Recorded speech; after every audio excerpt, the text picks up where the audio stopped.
ఎప్పుడైతే తెలుగుదేశం పార్టీ జనసేన వాళ్ళ అభ్యర్థుల ఫస్ట్ లిస్ట్ రిలీజ్ చేశారో ఆ రోజే రాష్ట్రమంతా మీరు చూశారు, వైఎస్ఆర్సీపీ సంబరాలు చేసుకుంది. అంత ఏమంటారో అంత పేలవంగా ఒక candidate list Telugu Desam Janasena release చేయడం జరిగింది. మొన్న ఈ ముగ్గురు కూటమి ఏదైతే ఉందో బీజేపీ తెలుగుదేశం పవన్ కళ్యాణ్ మీటింగ్ జరిగిందో దాంతో అందరికీ అర్థమైపోయింది 175కి 175 వైఎస్ఆర్ కాంగ్రెస్ పార్టీ రాబోతుంది, మళ్ళీ జగన్ అన్నే ముఖ్యమంత్రి కాబోతున్నారని. ఎందుకంటే ఈరోజు ఈ మీటింగ్కి బీజేపీ వాళ్ళు జనసేన వాళ్ళు అందరూ కూడా బాయ్కాట్ చేశారు. అండ్ సీనియర్ మోస్ట్ లీడర్స్ ఎవరైతే తెలుగుదేశం పార్టీకి పనిచేశారో వాళ్ళు కూడా ఈరోజు సీట్ల పంపకాల్లో ఎంత దూరంగా ఉన్నారో మీరు చూస్తున్నారు. అంటే వేరే వాళ్ళు సీట్ ఏదైనా మారిస్తే దాన్ని ఎంత పెద్ద తప్పుగా చూపించిన చంద్రబాబు నాయుడు ఈరోజు ఏం సమాధానం చెప్తాడు? ఎన్నో సంవత్సరాలుగా తెలుగుదేశం పార్టీ జెండాను మోసిన వాడికి ఈరోజు సీట్ లేదు.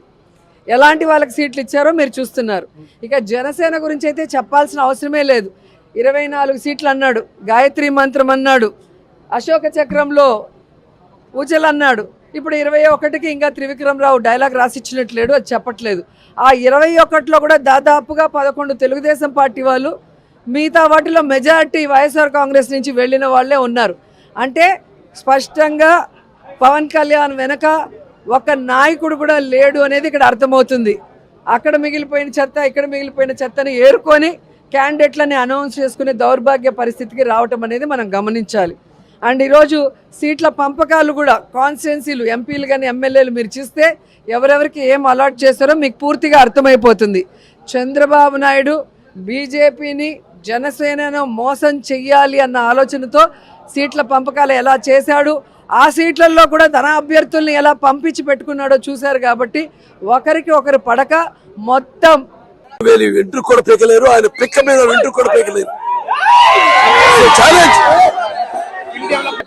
నేను ఒకటే, ఎటువంటి కేసులకి అరెస్టులకి భయపడే రకం కాదు. ఏమో జైలుకి కేసులకి జైళ్ళకి వాళ్ళు భయపడాల్సిందేమో కానీ మేం భయపడాల్సింది ఏమి లేదు. అసలు భయపడినాడు దేవుడికే భయపడ్డాడు, నీతిగా ఉన్నాడు దేవుడికే భయపడ్డు, అవినీతి చేయనాడు దేవుడికే భయపడ్డు. ఇవన్నీ మేము పట్టించుకోం. మా కార్యాచరణ జేఏసీ ఉంది, మేము ఎప్పటికప్పుడు ఈ యొక్క కార్యాచరణ పార్టీ యొక్క ఏంటి మిగతా నాయకులందరూ కూడా వాళ్ళ సంఘీభావాన్ని తెలుపుతున్నారు. పార్టీ వాళ్ళ ఈ యొక్క ప్రజాస్వామ్యాన్ని కాపాడటానికి వాళ్ళందరూ కూడా నాకు ధన్యవాదాలు తెలుసుకుంటున్నాను. మీ పాత్రికేయులున్నారు, మీ నోళ్లు ముగించేశారు. ముగించడం అంటే మీరు ఏదైనా రాస్తే మీ మీద కూడా దాడులు చేయడం. పోలీసులు ఉన్నారు, వాళ్ళు చాలా సిగ్గేస్తుంది పాపం, వాళ్ళు చూస్తే చాలేస్తుంది.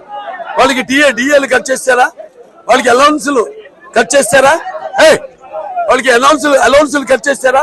ఏజెన్సీ ఏరియాలేమో నక్సలైట్లు లేరని ఏజెన్సీ అలౌన్స్ కట్ చేశారు. కానీ సీఎం వెళ్తే మాత్రం 1,000 మంది పోలీసులు ఉండాలి అక్కడ. వాళ్ళకి వీక్లీ ఆఫ్ అన్నారు. నిన్న కూడా బుగ్గన్న అసెంబ్లీలో అనౌన్స్ చేశాడు, మా వీక్లీ ఆఫ్ అద్భుతంగా అది జరుగుతుంది. అడగండి, పోలీసులు అడగండి, ఇస్తున్నారా? ఏదైతే ఈ రాష్ట్రంలో గాడి తప్పిన పరిపాలన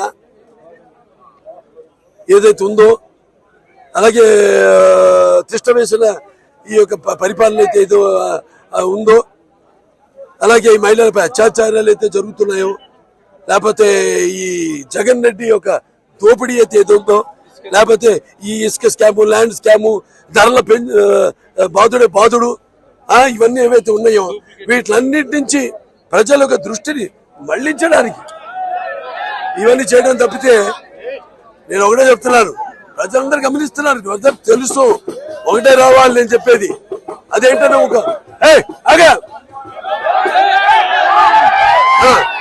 నేను కోరుకునేది ఒకటే, ప్రజల్లో విప్లవం రావాలి, బయటికి రావాలి. ఆనాడు రామారావు గారు తెలుగుదేశం పార్టీ స్థాపించి తెలుగు వారికి ఒక గుర్తింపు తీసుకొచ్చారు. ప్రపంచంలోనే అసలు ఎవరు చేయని పథకాలను తీసుకొచ్చారు. అలాగే ఎన్నో ప్రాజెక్టులు ఆయన ప్రారంభించడం జరిగింది. తెలుగు గంగ అయితేనేమి, మానసిక పత్రికలు ఎన్నో ఉన్నాయి, హెచ్ఎన్ఎస్ఎస్ అయితేనేమి, లేకపోతే గాలేరు నగరి అయితేనేమి, ఇటువంటి ప్రాజెక్టులు అన్నిటికీ ఆయన మానసిక పత్రికలు మధ్యలో ఏమో ఈ జలయజ్ఞం ధనయజ్ఞంగా ఎలా మార్చారో మీకు తెలుసు ఈ కాంగ్రెస్ ప్రభుత్వం. ఆ తర్వాత ఇప్పుడేమో ఈ పోలవరం దాని గురించి చూసేలేదు. ఏం చూపిస్తారు? పర్యాటకులు వస్తే చంపేసిన అమరావతిని చూపిస్తారా, లేకపోతే పోలవరాన్ని చూపిస్తారా? మొన్న ఏదో పెద్ద ఇండస్ట్రియల్ కాంక్లేవ్ జరిగిందని షూట్ వేసుకున్నాడు వాడు, ఎవడు అమర్నాథ్ అని మినిస్టర్. అందరూ ఏదైతే వాళ్ళు అన్నారో ఈ అమరావతి ఎవరైతే నిరాహార దీక్షలు చేస్తున్నారో, ధర్నాలు చేస్తున్నారో వాళ్ళందరూ పెయిడ్ ఆర్టిస్టులు అన్నారు. అమరావతి ఒక పెద్ద గ్రాఫిక్స్ అన్నారు. ఇవాళ నేను అడుగుతున్నాను, అదే ఇండస్ట్రియల్ కాంక్లేవ్కి వచ్చిన వాళ్ళు జూనియర్ ఆర్టిస్టులు కాదా? మేము కాదు, మీరు తీసుకొచ్చారు. మీ పెట్టుబడులు ఏంటో చెప్పమంటున్నాం మేము. ఎంఓయూ ఉంది, ఎంఓలు ఉంటాయి, సంతకాలు పెడతారు. ఎంఓయూ చూపించమంటే ముందు ప్రవేశపెట్టరు అసెంబ్లీలో. మరి ఎంత పెట్టుబడులు వచ్చినాయంటే చెప్పరు. అంత నియంతృత్వ పరిపాలన ఇక్కడ. ఆనాడు నాన్నగారు, ఆ తర్వాత చంద్రబాబు నాయుడు గారు ఎలాగైతే ఈ రాష్ట్రాన్ని తెలుగు వారికి ఆత్మవిశ్వాసాన్ని కల్పించారో అదంతా మనం మళ్ళీ తిరిగి 83 రోజులు మీరు గుర్తు చేసుకోవాలి.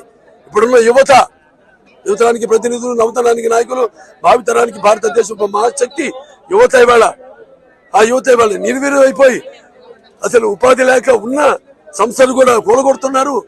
ఉన్న వాళ్ళేమో వెళ్ళిపోతున్నారు రాష్ట్రాన్ని వదిలేసి. ఉపాధి లేక వాళ్ళు ఏం చేయాలో దిక్కుతోచగా ఇవాళ స్కిల్ డెవలప్మెంట్ పెట్టారు. ఆ రోజు దీనికోసం కూడా ఏదో 10వ తరగతి వరకు చదువుకుని ఆర్థికంగా ఇంకా లేకపోతే వేరే డైవర్షన్, వేరే వాటి మీద ఇంట్రెస్ట్ ఉన్న వాళ్ళందరికీ ఉపయోగపడుతుంది స్కిల్ డెవలప్మెంట్ పెట్టారు. దాంట్లో రకరకాల, అది ఐటీ కావచ్చు, లేకపోతే ఒక కార్పెంటర్ కావచ్చు, ప్లంబర్ కావచ్చు, అటువంటి అందరూ కూడా వాళ్ళ స్థాయికి తగ్గట్టుగా, వాళ్ళ ఇష్టానికి తగ్గట్టుగా ఆ రోజు స్కిల్ డెవలప్మెంట్ పెట్టడం జరిగింది. స్కిల్ డెవలప్మెంట్ ఎవరు? ముఖ్యమంత్రి ఓన్లీ పాలసీ మేకర్. ఇది చేయాలనుకుంటానంటాడు, దాన్ని అమలు చేయవలసింది ఎవరు? సెక్రటరీలు. అప్పుడు ప్రిన్సిపల్ ఫైనాన్స్ సెక్రటరీ ఎవరు? అజయ్ కలాం రెడ్డి. ఆయనే ఇది తీసుకొచ్చాడు ప్రపోజల్ చంద్రబాబు నాయుడు గారికి. బాగుంటుందని, నిజంగా చాలా బాగుంటుంది, అందరికి ఉపయోగపడుతుందని ఇమీడియట్ గా క్యాబినెట్ లో దాన్ని ఆమోదం పొందింది. ఇది కూడా రోడ్డు కూడా ఆమోదం పొందింది కదా క్యాబినెట్ లో. మరి రోజు ఎవరు ఎందుకు దాన్ని ఏదో ఏదో అంటే పిఎల్ అదే ఒక కంపెనీకి లేకపోతే హెరిటేజ్ కోసం ఈ ఎలియేషన్ ని డైవర్ట్ చేశారని ఎందుకో అసలు దానికి దీనికి ఎటువంటి సంబంధమైన ఏం జరగంది. మొత్తం ఎంత గుంటూరులో 29 గ్రామాలు, 17 గ్రామాలు, అలాగే కృష్ణా జిల్లాలో 12 గ్రామాలు, 29 గ్రామాలు బ్రహ్మాండంగా ఒక గ్రీన్ ఫీల్డ్, ఒక హైవే మొత్తం 8, ఫ్యూచర్ లేకపోతే 10 లేన్లతో నిర్మించాలని అనుకున్నప్పుడు ఇష్టొచ్చాడు జరగని దాన్ని వీళ్ళు ఏదో జరిగిపోయింది. అసలు కేసు అంటే ఏంటా? ఓకే, ఎవడో కంప్లైంట్ చేయాలి. ఎవడు కంప్లైంట్ చేయాలా? ఎవడు చేశాడు? ఇక్కడ 1200 మంది ఏదో వాళ్ళ పొలాలు, వాళ్ళ భూముల గురించి చేశారు. వాటి కూడా స్వీకరించాం. 1200 మంది లెక్కలోకి రారు. ఈ 29 గ్రామాలు చూసుకుంటే జనాభాలో అయినా ఓ పద్ధతి ఉందని. అప్పుడు మరి అసెంబ్లీ ఆమోదం పొందింది, సిఆర్డి ఏమో చట్టం చేసింది. మరి అప్పుడు అసెంబ్లీలో మరి జగన్మోహన్ రెడ్డి కూడా ఉన్నారుగా. మరి సిఐడి జగన్మోహన్ రెడ్డి మీద కూడా కేసు వేయాలిగా. ఎంతమందిని విచారించింది? వాళ్ళని విచారించింది. ఏమిటని చెప్పాను పేర్లు, అజయ్ కలాం రెడ్డి అనో, లేకపోతే ప్రేమచంద్ర రెడ్డి అని, పివి సురేష్ అని, వీళ్ళందరం చేసింది. వాళ్ళు ఇంకా వాళ్ళ అధికారంలో ఉన్నారు. వాళ్ళు ఇంకా అధికార బాధ్యతలు చేపడుతున్నారు. చంద్రబాబు నాయుడు గారు గిరిలు చేరే ఈడీ చేత తెలుసు వాళ్ళకి అసలు ఏం లేదు దీంట్లోని. ఏదో మానసికంగా దెబ్బతిద్దాం, ప్రజాదరణ, ఆయన సభలకి ప్రజాదరణ చూసి, లేకపోతే మన తెలుగుదేశం పార్టీ ప్రధాన కార్యదర్శి నారా లోకేష్ బాబు ఆయన చేస్తున్న యువగళం ప్రోగ్రాం చూసి, వస్తున్న స్పందన చూసి ఓర్వలేక కక్ష సాధింపుగా చేయడం తప్పితే ఇందులో జరిగేది ఏమి లేదు.